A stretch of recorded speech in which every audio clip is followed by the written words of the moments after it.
All right, glad to have everybody here. My name is Brig Graff. Some of you who are on the front row here, you'll be able to see I have scratches all over my hand. That's yard work battle. That's not a bar fight. I've got 3 teenage daughters, and so that leaves most of the yard work to me. That's Dad's job. I'm very pleased to have this group here with me. I'll let them each introduce themselves. I'll give a bit of background on myself first. I'm here at CreatorIQ. I run strategic services. Before that, I was with Chris Harrington, ran for about 10 years, ran the professional services, one of the largest professional services organizations at Omniture, and then at Adobe, ran their global solution architecture practice. Previous in career was a full stack developer and deep in statistics. I ran Adobe's first predictive analytics practice. And so what we're doing here with the strategic services team we'll get into in just a bit, but let's go through the intros and you get to know who you hear from, because they're the ones that you're going to hear from today. Hi, everybody. I'm Allison White from Netflix. I lead our performance marketing and business operations team, and I've been there for about 10 years, had many different hats, but so excited to be here talking about creators with all of you. Hi, everyone. I'm Gurine. I am with Ring and oversee our social strategy, including influencer and creator marketing. And I've been with Ring about 7 years this month, actually. And I'm just so excited to be here with you all. Thank you for having me. Hey, everybody. I'm John Clayton. I'm with Acceleration Partners. We are the world's largest partner marketing agency, spanning across traditional affiliate programs and creator programs. And we work very closely with CreatorIQ with a number of our clients, and really excited to be here with everybody. Yeah, we're very, very fortunate to have this group here. So on the strategic services side of things, just so you're aware, and part of how this ties in here, first of all, you've all just had some mimosas, so we hope ROI is super interesting for you. We'll keep the mimosas going around. Everyone's going to be like, ROI by the end. Right, but so we've created, so in the strategic services organization, we have some services that are kind of hands-on keyboard to help with campaign execution, creator discovery, creator vetting, services around brand safety and suitability and fit. But one thing that we've done is we've brought some of the smartest statistical minds from around CreatorIQ into a group called the Strategic Intelligence Group that's part of this strategic services organization. And the focus there is around, we've anticipated and seen that single kind of scorecard metrics are super useful for what they are as a performance benchmark, right? But we've assessed, and there's over 60 comparative metrics that we've identified, that you really should have a suite of metrics. And as we're maturing as an industry together, we're moving from just straight scorecard metrics like EMV or CPM or some of those metrics into a whole suite of metrics that are the best way to evaluate and assess creator performance and content performance. So I'll give a bit of that framework, and then we'll go to some of the questions here. The framework that we propose, and this is a framework that we had originally pioneered in predictive analytics at Adobe, is what Chris mentioned on the stage. So there's descriptive analytics, there's diagnostic analytics, and there's predictive analytics. And so when you take a whole suite of metrics, you kind of lay them out. First horizontally, if you think about rows and columns, it's a 9-cell matrix. Rows are awareness at the top across the conversion funnel. There's awareness, and there's metrics that are applicable to that.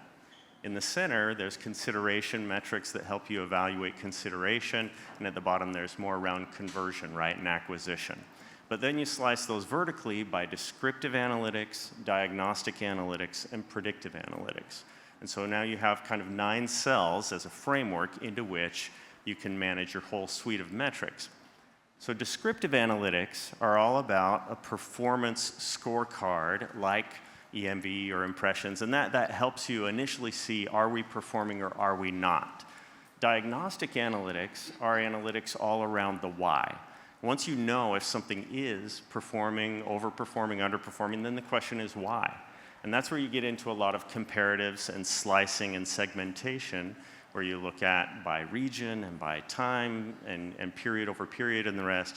And then predictive analytics is all around the quantitative methods and statistical models that you can run on data to get a real robust insight. That's like content affinity modeling, that's post-trait analysis, it's MMM.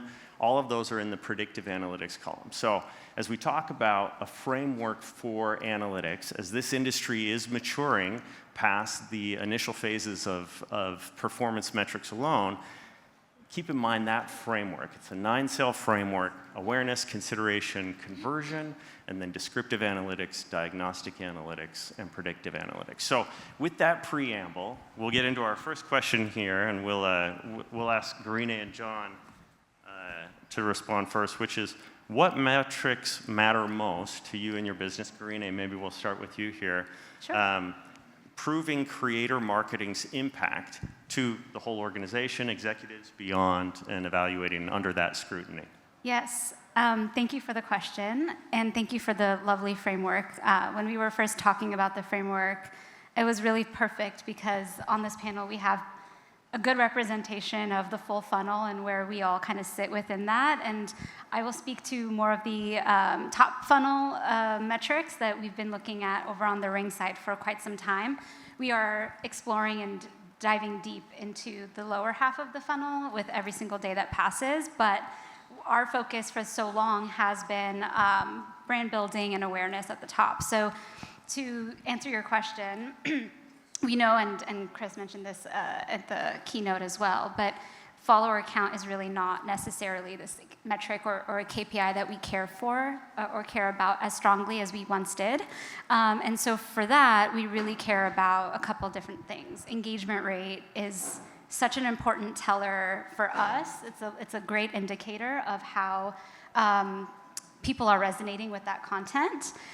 So regardless of how many followers you have, or regardless of which platform you're on, being able to take a look at how people are engaging with you as the creator and with the content specifically, how that's speaking to and potentially sharing the message that we want our brands to be also aligned with is really important. And so the second thing is, it's not really a metric, but it's a really important thing that we look at, which is just the content, and making sure that the content does feel aligned. That was also discussed in the keynote earlier around suitability and fit.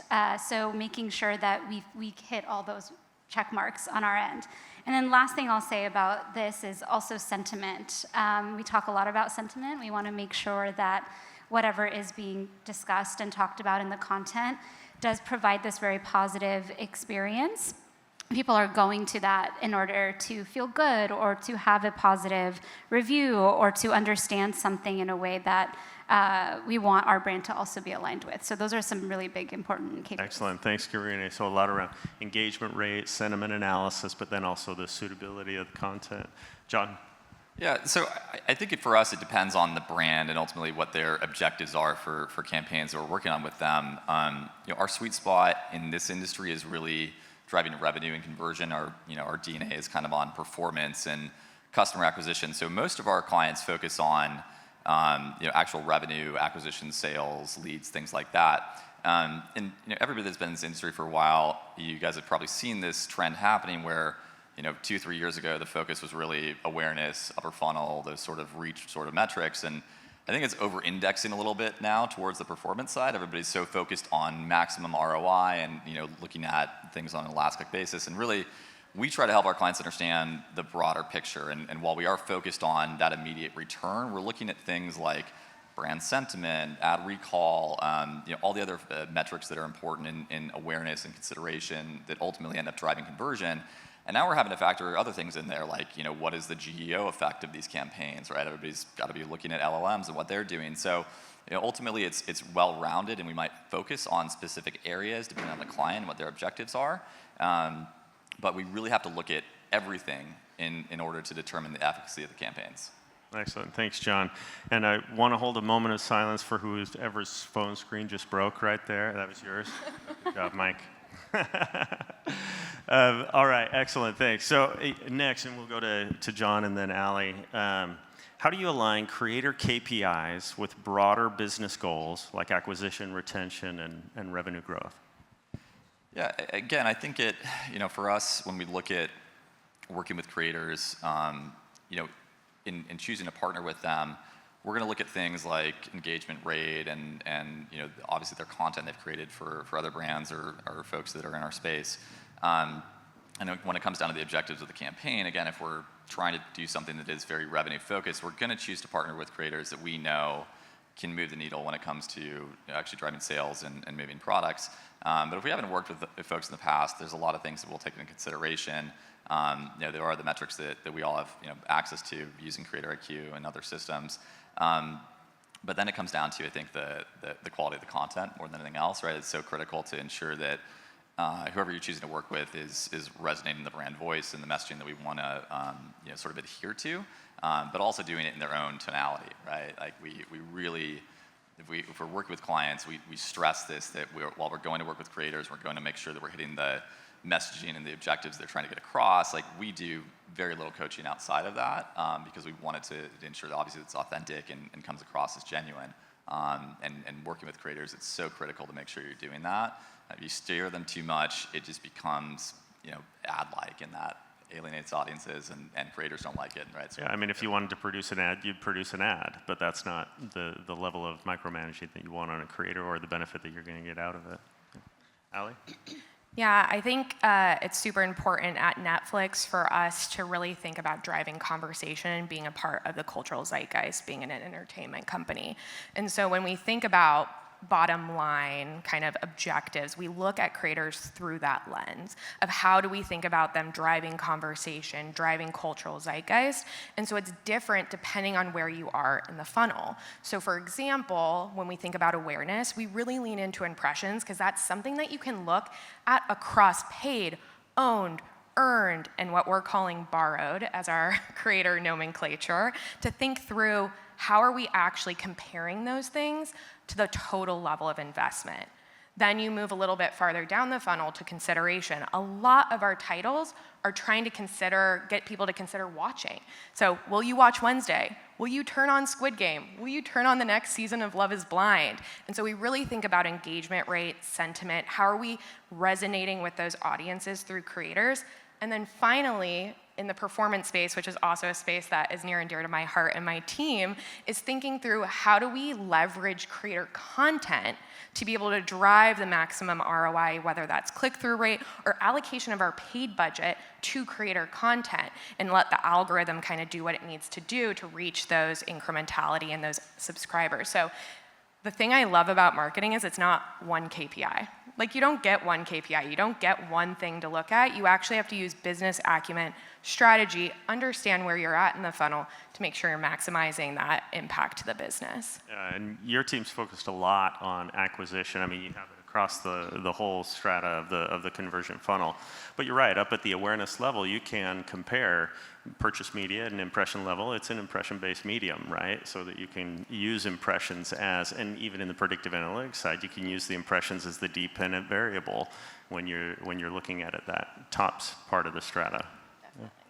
Karina, you had shared that you wanted to talk a little bit about what you've been doing on the Ring side relative to aligning business goals to acquisition, retention, revenue growth. Yeah, as I mentioned, we are starting to go much further down the funnel with creator marketing in a way that we are accelerating that process now. I think everyone is really focused on it. To your point, we're maybe over-indexing a little bit too much on that side, but we're trying not to lose the bread and butter, which is you really building that relationship with the creators. But one of the things that even on the awareness side, right, even on the upper funnel metrics, one thing that we absolutely love to see in comments and share that with leadership as often as possible are the types of comments people are leaving, the social proof, right? We all know that social proof is so integral into how we as consumers are reacting to a piece of content or a review or someone making a recommendation for something. If you go look through the comments and everyone is in agreement with that, then you're like, oh, there's more than one voice saying this. And so for us, those comments that say, now I'm going to go buy a ring, or I've had this, I just need to install it, I'm going to go do that today. Like those are such powerful indicators to us that we're creating the right message, it's resonating, we're working with the right people, they're helping amplify exactly what we need to amplify, and then from there we can take them down further the funnel. further down the funnel yeah, and have it feel like a journey. Sorry, go ahead, say that last bit again. I was just saying, with knowing what we've done on that upper funnel metric, we're able to then take that and translate that as a full journey for the customer. Yeah, and on the flip side of that, if you're looking at sentiment analysis and you're trying to evaluate that across all the content that you've got at each of the strata there, sometimes crises emerge, right? And that's why when you're looking at positive, negative, neutral on the commentary that's happening there, it's not just, okay, how good were we? But sometimes a crisis does emerge, right? And so at that moment, it's important to understand kind of what those ratios of that and the velocity and also the mass of it is. Because if there's a negativity that emerges, well then, if there's not a certain mass to that negativity, you might make the decision to not interject into that conversation because it'll just give extra oxygen to that conversation. But if there's a certain mass, you might want to get out in front of it. So analyzing that sentiment across all the content that's happening, I think is a critical bit. All right, story time. This is the best part. So John, you had mentioned there was an example where shifting from vanity metrics to business outcomes helped secure more investment. You were talking about working with a large retailer. Yeah, so we've done a few of these larger sort of community builds with brands like Target, CVS, Lowe's, Home Depot, where historically they've sort of run their influencer campaigns in disparate ways. So they've worked with different groups and agencies. There hasn't really been a cohesive design behind those programs, and everyone was kind of off in their own world running things independently. In each of these cases, we've kind of brought them into a centralized platform where we engage with, in some cases, tens of thousands of creators on an ongoing basis, and then the types of campaigns vary, right? We could have affiliate-oriented sorts of campaigns where it's always on, they can earn commissions. We do engagements where we're casting creators for specific products or key pivotal moments during the year, maybe using some of their retail media dollars to fund that. But when we've sort of centralized everything and made sure that we're looking at all different creator campaigns in an organized way and looking at all the different data points we've been talking about, ultimately what we're able to capture from that is the enormous power of these communities. And for some of these brands, like we're going to do north of $1 billion in GMV through creators this year, through the campaigns that we're building with them. And that's come from an initial sort of investment of trying to organize everything and kind of clean it up a bit. And it's evolved into these incredibly powerful groups that we're able to tap into, not just for, again, our focus is really on the revenue side of things, but there's so much more that we're getting out of it. So we're able to then leverage all that content for paid media, right, repurposing assets. When we do have, again, key things that those brands are trying to get across in this social sphere, right, we're able to push that out through thousands of voices. And it's all come from really having a centralized platform that we're running this on and organizing it effectively and making sure that all the different teams that might be touching creators are looking at the same KPIs. And even though our objectives for what we do on our team might be very focused on bottom funnel and revenue, we're also understanding all the impacts that those campaigns have on the brand across all the different metrics that are important maybe for other groups. And those groups that are focused on awareness, right, they also understand, is this actually driving revenue and impact for the business? What else is this impacting across the board? So grouping things together and understanding holistically what's happening to brands is really critical for us. Great, thanks, John. And then Allie, we all love Squid Game. You had mentioned an example from Squid Game that you could share. Yeah, it's not dissimilar, I think, a little bit to bringing people together to think about these metrics as one and to build upon the ecosystem that we have at Netflix. So before CreatorIQ, we actually had communications, PR, social, marketing, all working with creators, looking at different metrics, looking at different KPIs. And once we launched CreatorIQ, we were able to bring that together and realize that our impact is greater in numbers. And so we were able to really have these massive creator programs that were not only beneficial for our creators in giving them access to talent, behind the scenes, et cetera, but also in terms of impact and being able to describe that to the business. And so with Squid Game, our launch of that, we were able to bring bring that in globally and have a really big impact. Not only does that have an impact to the business, but it also helps bridge our relationships and how we approach creators with our talent, which is a different part of kind of the sphere of creators, influencers, and talent, and making sure that that's a good relationship and that we're organizing together. I think another really interesting example outside of Squid Game is we've actually been able to not only harness creators in terms of their audience, their reach, etc., but also their creative content, which I think we've seen across this panel.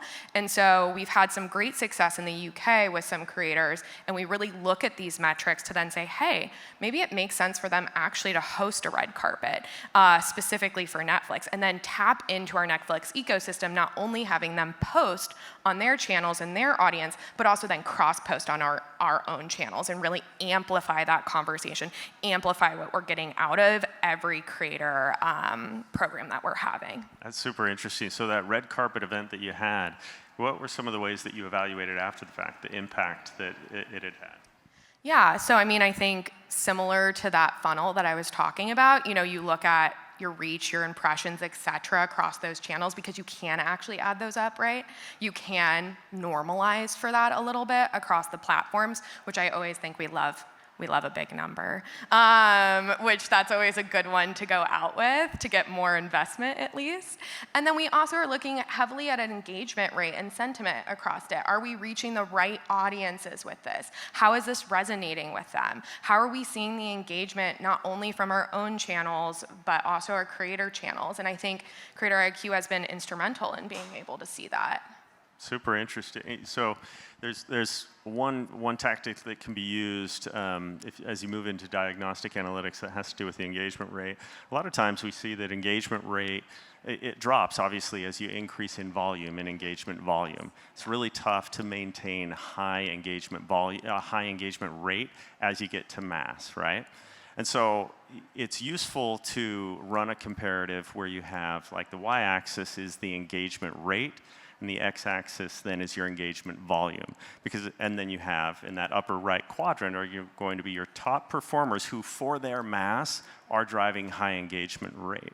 And you can do that with content. You can stick it out there as a scatter plot across this 2x2 quadrant.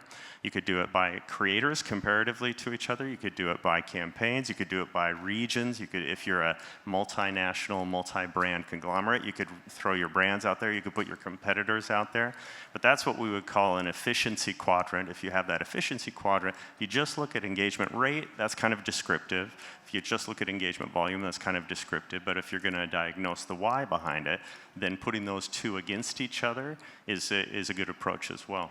We'll, in the interest of time, we just have 2 minutes left here.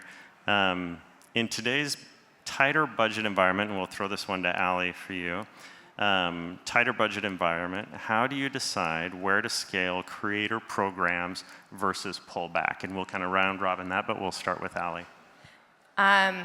How I think about where do we go big with creators versus pulling back is fewer, bigger bets. So how can we really rally around the moments that make the most sense for creators? So for example, there could be a title that we feel very confidently that our product, that our own channels will reach the right audiences for those. However, we might want to tap into creators where something's not new. Netflix has games, shameless plug. People might not know that, might not know how to access that. Going to an authentic, trustworthy creator to talk about that as a net new product for Netflix is highly valuable for us. We are not known for that in the marketplace right now. Creators have authenticity. If we say, hey, we have games, they're fun, very different than somebody you know and trust saying, hey, Netflix has games, these are really cool. It's just a completely different outlook. And so how I think about it is, how are we choosing the right moments to really go big?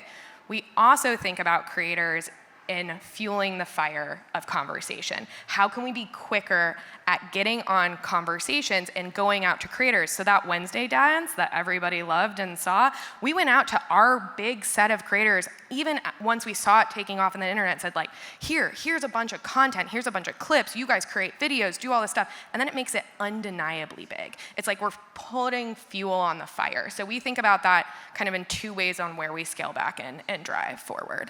Great, thanks very much. Karine? Yeah, I think a similar response is we use a lot of we use a lot of our budget to test. So we are constantly iterating and constantly looking to see, well, what's working, what's not. Should we go bigger? Should we go smaller? How are we going to optimize?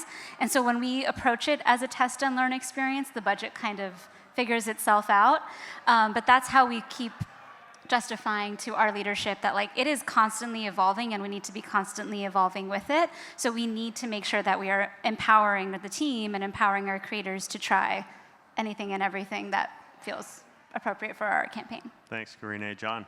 Yeah, the short answer for us is we're going to invest where we're seeing performance, but I think to answer your question, I'd go back to whoever's deciding to pull back that budget and ask them why they're doing it and understand what channels it's going to and get that money back. Right? Everybody should be investing in greater scale, right, with creators, whatever that dimension might look like in terms of what your objectives are, right? But we should not be pulling back from this industry. The level of growth it is now. Well, thanks very much. Please join me in giving a huge round of applause to our panelists here. And I'm volunteering all of you to corner them, throughout the next 2 days and ask them more about these topics. Thanks very much.